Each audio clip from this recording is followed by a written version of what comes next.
আজকে আমার পছন্দের একটি শাড়ি পরলাম। নমস্কার বন্ধুরা, আমি দিয়া। আমার একটি নতুন ব্লগ ভিডিওতে তোমাদের সবাইকে জানাই অনেক অনেক স্বাগত। প্রত্যেক দিন তো বিছানার চাদর পাল্টানো সম্ভব নয়। আমি সপ্তাহে একদিনই বিছানার চাদর পাল্টে থাকি, ওই শনিবার কি রবিবার। আজ তো শুক্রবার, সেজন্য বিছানার চাদরটা একবার উঠে ভালো করে ঝেড়ে আবার পেতে নিলাম।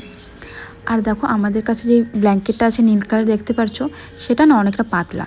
আর এখন ভীষণ ঠান্ডা পড়েই গিয়েছে আমাদের এখানে, সেই জন্য আরও একটা বালাপোষ বের করেছি, দুটোই লাগে এখন। তো যাই হোক, এদিকে সব কিছু ভালো করে গুছিয়ে নিলাম। এরপরে আমি খাওয়া দাওয়াটা আগে করে নিব। আজকে সকালে রান্না করেছিলাম ডাল এবং মূলা শাক ভাজা।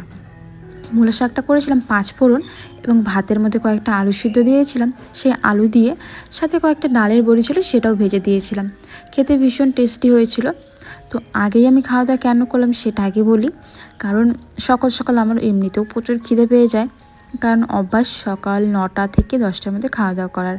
তারপর আমার একটা কমেডি ভিডিও বানানোর ছিল, তার জন্য শাড়ি পরবো, ভিডিও বানাবো, সব কিছু করতে করতে 1-2 ঘন্টা তো লেগেই যাবে।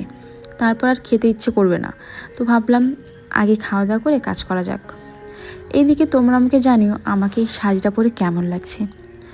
আগেরবার দুর্গাপূজায় আমাকে এই শাড়িটা আমার বাবা দিয়েছিল। শাড়িটা কিন্তু আমার ভীষণ ভীষণ পছন্দের একটি শাড়ি। আর আজকের ভিডিওটাতে আমার একটি বিয়ের নতুন লুক করাচ্ছিল।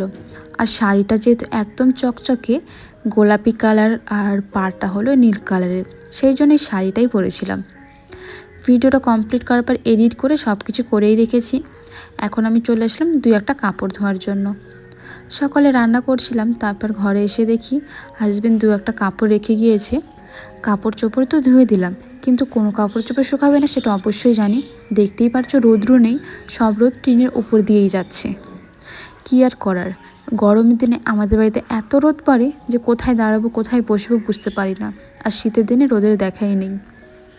এদিকে রান্নাঘরে গিয়ে দেখি কটা কৌটো ছিল, সে কৌটোগুলো ধোয়ার আছে। তো ভাবলাম আজকে 2-1টা কৌটো ধুয়ে দিই, আর বাকিগুলো না হয় রবিবারে ধুবো। আর কৌটোগুলো খালি হয়ে গিয়েছে, সবসময় চেষ্টা করি যখনই খালি হয় তখনই পরিষ্কার করে ধুয়ে দেওয়ার। এই কৌটোটার মধ্যে তেল রেখেছিলাম দেখে কতবার ঘষে পরিষ্কার করলাম, তবু ভেতরটা তেল চিটচিটে হচ্ছিল। এই জন্য অনেকটা খাটনি করে ওটাকে পরিষ্কার করে নিলাম। সকালে রান্না করার পর গ্যাসটা তো মোছা হয়নি, এই জন্য গ্যাসটা মুছে নিচ্ছি। আমি প্রথমে একটা ভিজা কাপড় দিয়ে গ্যাস মুছি, পরে শেষে একটা শুকনো কাপড় দিয়ে গ্যাসটা মুছে নিই। এতে গ্যাসটা কিন্তু ভালো থাকে।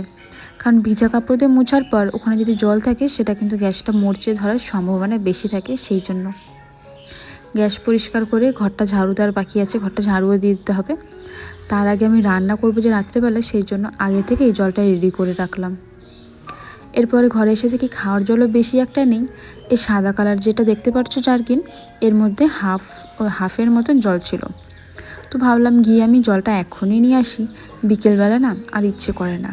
যখন কাজ করছি আমার মানে তখনই লাইন বাই লাইন সবগুলো কাজ করে নেওয়াই ভালো। এই একটা রেখে দিই, তখন আর সেই কাজগুলো করতে ভীষণ আলসি লাগে। আর বিকেলের দিকে আমার একটু ঘুমাতে মন চায়, কারণ অভ্যাস হয়ে গেছে প্রত্যেক দিন বিকেলে একটু ঘুমানোর। যাই হোক, এদিকে আমি মোটামুটি সব কাজ করে নিয়েছি, এখন ঘরটা ঝাড়ু দেবো। 2টার দিকে হাজবেন্ড আসবে, দুপুরে খাওয়া দাওয়া করে তারপর আবার ভিডিও দেওয়ার আছে, টুকিটাকি এডিট করার আছে, এইসবই করার আছে বিকেলের দিকে। আর যে জামা কাপড়গুলো ধুয়ে দিলাম সেগুলো তো শুকাবে না, এদিকে যে রশি আছে সেই রশিগুলোর মধ্যে জামা কাপড়গুলো রেখে দিতে হবে। আর বাইরে দেখলাম আজকে একটু হাওয়া দিয়েছে, 2-1টা কাপড় ছিল শুকিয়ে গিয়েছে দেখে দেখলাম নিজেই পড়ে যাচ্ছে, সেগুলোকে আবার উপরে উঠিয়ে রাখতে হলো। ঘর আজকে সকালেই ঝাড়ু দেওয়া হয়েছে, মোছাটাও হয়েছে, এই জন্য এখন আর ঘর মোছার কোনো দরকারই হলো না। এদিকে হাত মুখ ধুয়ে ফ্রেশ হয়ে গেলাম। এখন আর কোনো কিছু করার নেই, এখন একটু রেস্ট করবো, অনেকক্ষণ ধরে কাজ করছি সকাল থেকে।